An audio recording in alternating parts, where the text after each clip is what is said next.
Hi, I'm Todd Mitchell, owner of Cybersecurity4biz. Today I want to talk about cybersecurity in the workplace. It's everybody's business, not just the owners. Every business faces challenges on cybersecurity, no matter what industry you're in, no matter what size of business you are. There's some simple steps you can take to proactively protect your customers, your employees, and your intellectual property.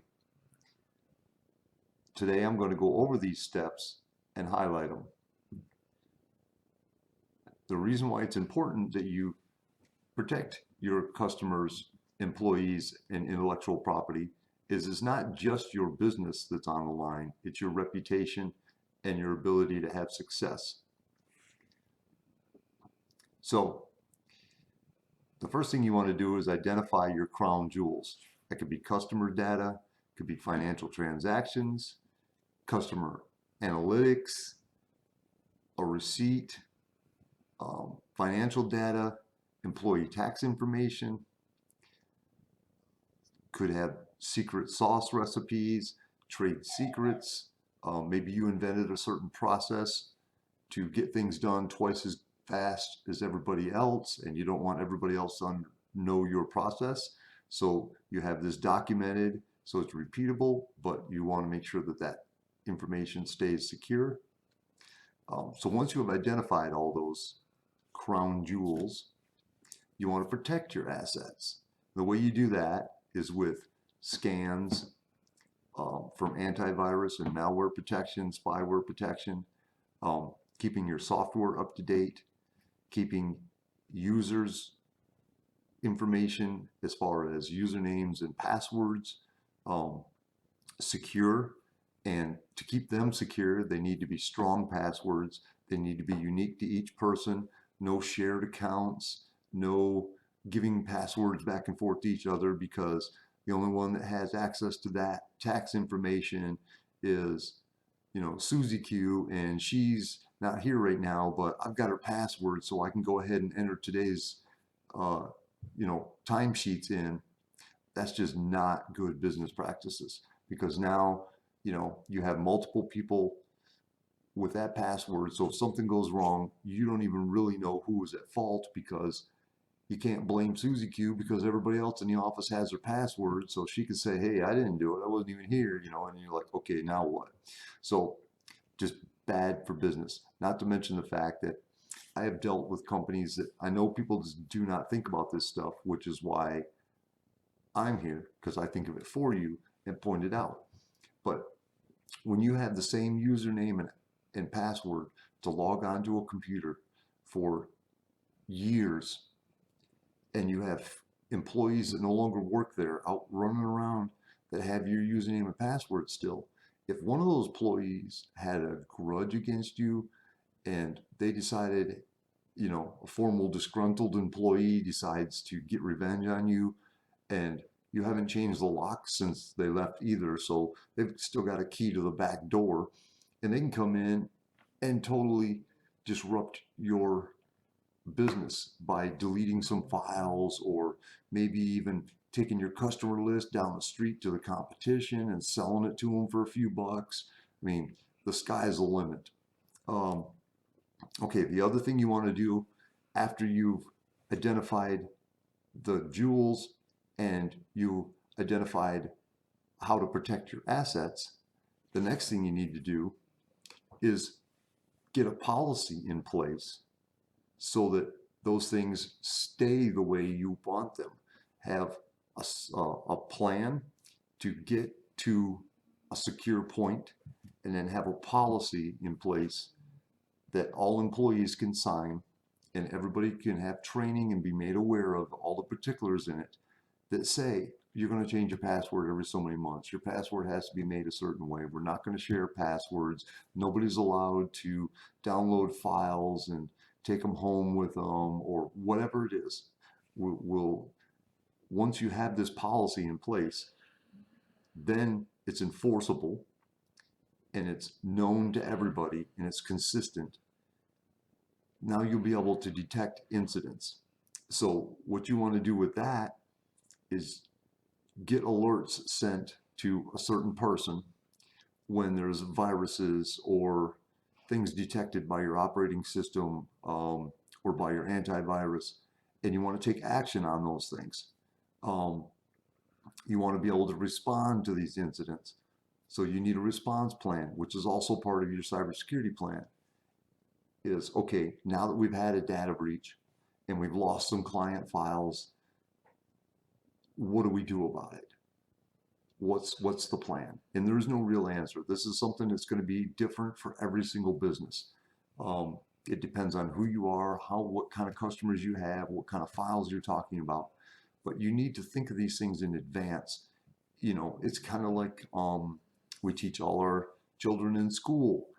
Everybody knows the fire drill. You know, when the fire alarm gets off, you follow the teacher out into this parking lot. Unless you're on that side of the school, then you follow the teacher out to that parking lot, and then you do a head count, and then the teacher goes and tells the principal so they can figure out if all the students made it out of the school or not.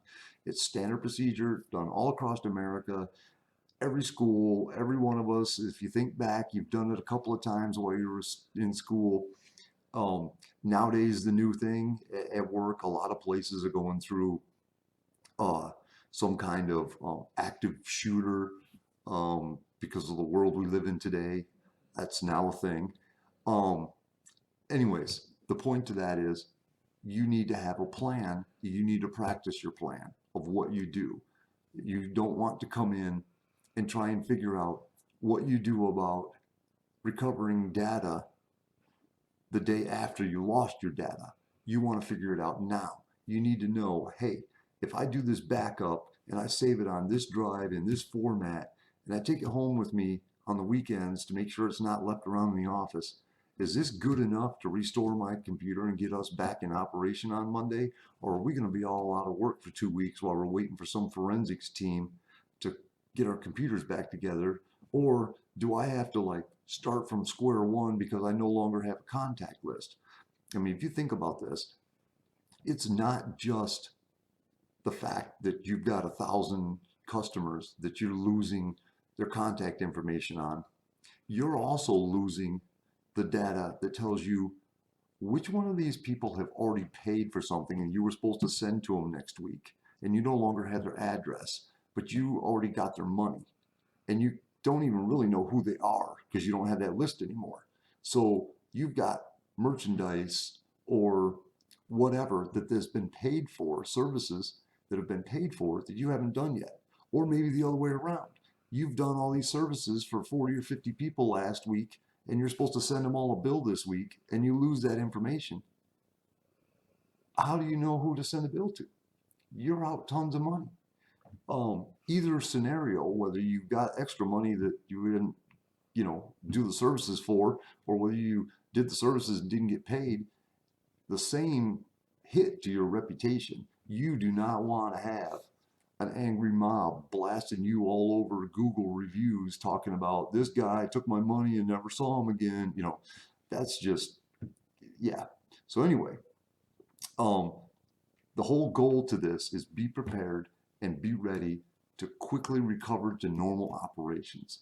That is the name of the game. That is what cybersecurity is all about, is working in a digital world with computers, with routers, with cell phones, with all the different, electronic payments being processed, and, emails going back and forth for communications, texts for communications, all that stuff being digital. It could be lost easily, and you just need to have a plan of what information do you have, where is it at, how do you back it up, who has access to it, and how do you get it back if something happens to it? Who do you call in the next day that can quickly restore all that data back onto your hard drive? What is the username and password and account number and the phone number to call for that special software you downloaded to run your accounting? Because if you lose that software and you have to reload it on your computer, or you have to get a new computer altogether and load that software on, do you know who to call? So these are all things you need to look at, and this is all part of something big called a cybersecurity plan.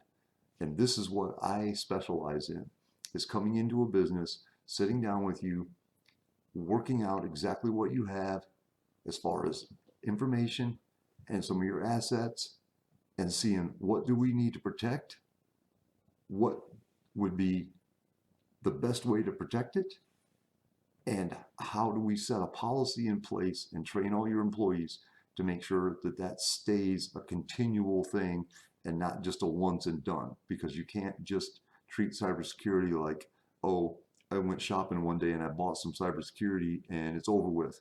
No, this is something you have to change behaviors in the workforce and constantly monitor and keep track of what you're doing and how you're doing it to make sure that you're doing the best things you can to protect your most valuable asset, which is your information.